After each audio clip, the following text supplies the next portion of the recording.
So we have this wonderful venue here at Hong Kong House.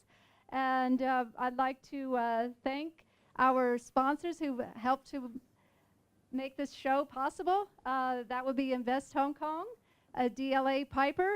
Some people ask about the startup packs that are on your seats, and DLA Piper can give you some information about how to get those startup packs and learn more about the whole startup system.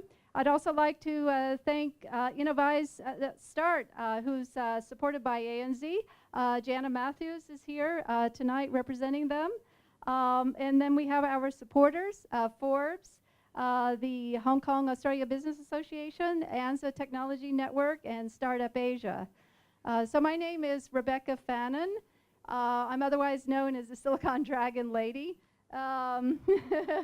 That's okay with me as long as I'm not called Dragon Lady. But a lot of people want to know what Silicon Dragon is, and Silicon Dragon is a 4-year-old network of tech startups and VCs and angel investors, and we're global. This is our first event in Sydney. Our typical terrain is China, which would be Hong Kong, Beijing, Shanghai, plus Silicon Valley and New York. I actually reside in Silicon Valley and New York, and it's great to be here in Sydney, particularly this time of year. As some of you may have noticed, I've been writing about the Australian startup market for Forbes, several articles on what's happening here with companies like Atlassian, who's going to be here tonight, and Canva, who's also here, and Freelancer, and Oz4X. I like to discover frontier markets, which is why I went to China in the beginning. And I hit that right before a whole wave of companies went public, like Alibaba, and Renren, and Dangdang, and Youku, and Tudou, and all of these great companies from China. But then I took that story into India and followed what was happening with the Indian startups, and a little bit into Southeast Asia as well. But meanwhile, I was sort of ignoring Australia. But that's partly because there wasn't a whole lot going on here about 3 years ago, 4 years ago, 5 years ago. But now I think it's really starting to happen. It's starting to bubble forth. We've seen all of these incubators and these accelerators getting started.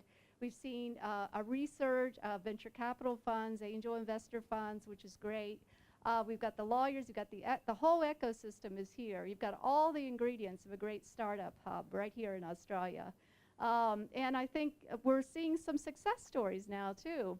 I think what Australia really needs is more of those heroes, those entrepreneurial heroes, like China has with Robin Lee of Baidu and Jack Ma of Alibaba, and Silicon Valley has with people like, well, like Steve Jobs and Jeff Bezos of Amazon and so forth and so on. There's so many heroes out in Silicon Valley, you can hardly count them. And Twitter, of course, now going IPO. And how did I forget Mark Zuckerberg of Facebook?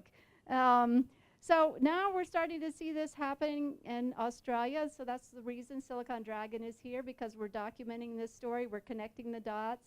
We're helping the Australian startups be seen, become more visible around the world, go global, raise money, raise capital from overseas investors. I know that the venture capital market here has been somewhat in short supply, but I think it's starting to resurge again. And so it could be that Australian startups don't have to go outside of the market to raise capital in the future when we get more of these success stories that everybody in the world looks up to. So I would like to turn the podium over to our host here tonight. And this is the Hong Kong House. It's a very historic place. And I think Cameron Brockman, who's the head of Australia New Zealand for Invest Hong Kong, is going to tell us a little bit about this venue and how we happen to be here. And he'll also be talking about the Start Me Up Hong Kong program for startups who want to get to the next level. And this is based in Hong Kong. It's just starting up, and Hong Kong is really another one of these markets that's bubbling with startups. So Cameron, I'd like to welcome you up here and take the stage.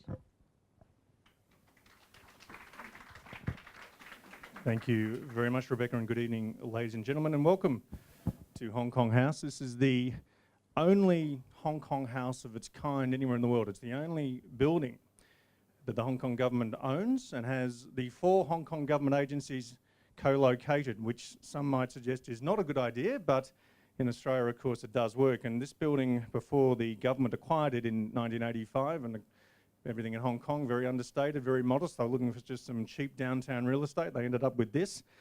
It was a hotel before. It was a bank. It's had some dubious tenants who did some very nefarious things that is in the book about Hong Kong House. And it was also a gold keep in the cellar down below, where the Opal store is now. There was actually some of Sydney's gold kept once upon a time. So the wealth aspect of Sydney and the history, I think, is interesting from a Hong Kong perspective, because Hong Kong, of course, being a great capital society, loves wealth and loves to make people wealthy, and particularly startups. And my role in Invest Hong Kong is quite simple. It's there to help companies large and small, usually on the small side, I might say, to realise their opportunities, to look at Asia, to perhaps consider China, but think about Hong Kong and think about the role that Hong Kong plays. And of course, from the government, I'm paid to say very nice things about Hong Kong. But it's always worthwhile to note what other people say, such as the Heritage Foundation in Washington, that ranks Hong Kong first globally in its 2013 Index of Economic Freedom. Similarly, the Fraser and the Cato Institute also ranks Hong Kong globally first in the Economic Freedom World Report 2013. And touching on the Forbes theme, Rebecca, Forbes, of course, ranked Hong Kong #1 for startups this year. That's what other people say, but there are some gaps in this. And when you start looking at Hong Kong specifically from an IT competitive environment, then the rankings start to slide a little bit. And the Economist Intelligence Unit, the benchmarking IT industry competitiveness report, the latest being 2011, only ranked Hong Kong 19. And the government realises this. We understand that the government can create as much opportunity for companies of all sizes and all industries by making as much freedom, as less regulation, as low and as simple taxes as possible, but ultimately is up to industry themselves to understand this. And we noticed about 2 years ago that there was this hub of startups organically growing in Hong Kong, very much under the radar, not seeking government support, not taking advantage of the incubation program through our Cyberport or through our Science and Technology Park, but organically providing a service to industry which previously didn't exist. And the government thought that one thing that we could do to help that was to harness and promote a startup culture a little bit more effectively than what we have in the past. And Startup Hong Kong was the genesis of that. And so this year, under the Startup Hong Kong program, we went global. We invited entrants all around the world. We had 384 entrants from 39 countries.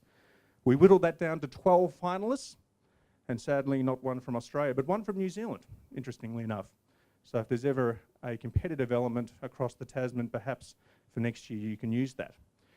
But this results in those 12 finalists getting access to VCs, getting access to private equities, getting access to the angel funds that have developed in Hong Kong and are there, as I said, organically to support that industry. And the industry did that.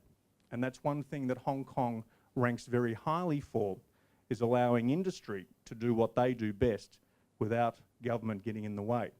And tonight is another example of that, and that's why I congratulate Rebecca and Silicon Dragon for this initiative. Because we can give you as much information, we can provide as much assistance, but without yourselves making that decision and to seek further assistance that we can provide, then we're pretty much talking to ourselves. So my offer is simple. If you're thinking about Asia, if you're thinking about China, and in particular, if you're thinking about Hong Kong, then please come and talk to us. Because the great thing about us, you can afford us. We're not going to charge you. And the only thing we offer is information and assistance to try, as I said, allow you to make the right decision. So good luck tonight. I hope it's successful, and I hope to see you all in Hong Kong at some stage. Thank you.